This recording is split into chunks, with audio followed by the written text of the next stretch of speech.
Welcome children. Today I am going to take your history classes as well as civics classes. Let me first take your history classes. Your first chapter is the Harappan Civilization. Let me first tell you what is civilization and what are the steps towards civilization. We all know that without fooding, clothing and shelter, life is not possible. The first historical act of human civilization was to satisfy their basic needs. Every man and were hunter, food gatherer. With the discovery of agriculture, man changed into a food producer and started to live a settled life. Copper was the first metal to be unearthed. Now let me tell you what is civilization. Civilization means settlement in different territories, the building of cities, the evolution of ordered methods of government, the development of trade and commerce, and the capacity for progress which is unrestricted. Now, the most important feature of early civilizations are as follows. That is the first is a permanent settlement having enough fooding, clothing and shelter. Second, people living in towns and cities. Third, the development of trade and commerce and various crafts. The skill gained to express one's thoughts in writing. A large boat and ship meant for journeys along the rivers and seas. Sixth, evolution of rules and some methods of government.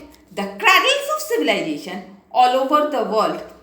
Civilization started near the river valleys. Four great civilizations that developed between 5000 to 7000 years ago were. First was the Indus Valley civilization, which was also called the Harappan civilization in the northern and western part of India and the present day Pakistan. Second, the Egyptian civilization that flourished on the bank of river Nile in Egypt, northeast Africa. Third, the Mesopotamian civilization on the banks of river Euphrates in modern Iraq and parts of Pakistan. Fourth is the Chinese civilization which developed along the valley of Huanghe and Yangtze river in East Asia.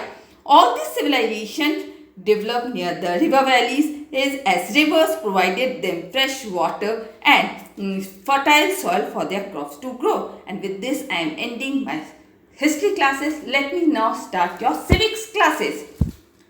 Your first chapter in civics is the framing of the Constitution. Our Constitution was framed on 26th of January 1950. Still now, if we calculate, we will find that more than 60 years have been passed and our Constitution was framed by collective men and women having great ideas. They wanted to make our country a free India where all its citizens could live in peace. So 26th January holds an important day in people's mind.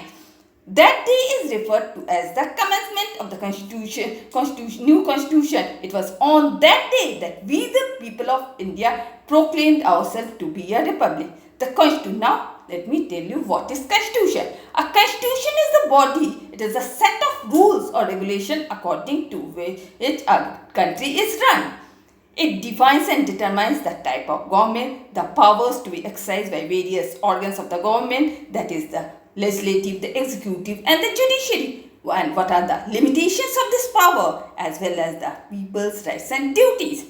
Now, manners of election. Before independence, our Constitution Assembly was set up to draw the Constitution of Free India, and it was done according to the Cabinet Mission Plan of 1947. The Cabinet Mission Plan consisted of 3 members of British Cabinet, that was Patrick Lawrence, Sir Stafford Cripps and Mr. Alexander.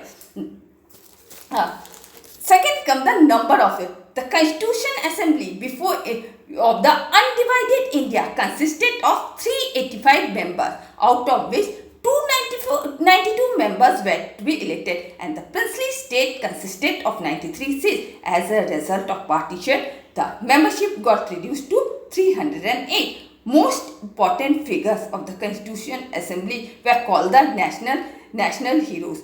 Dr. Rajendra Prasad, he was the President of the Constituent Assembly. Jawaharlal Nehru, Vallabhbhai Patel and Maulana Abul Kalam Azad, they have shown their contribution for their outstanding work.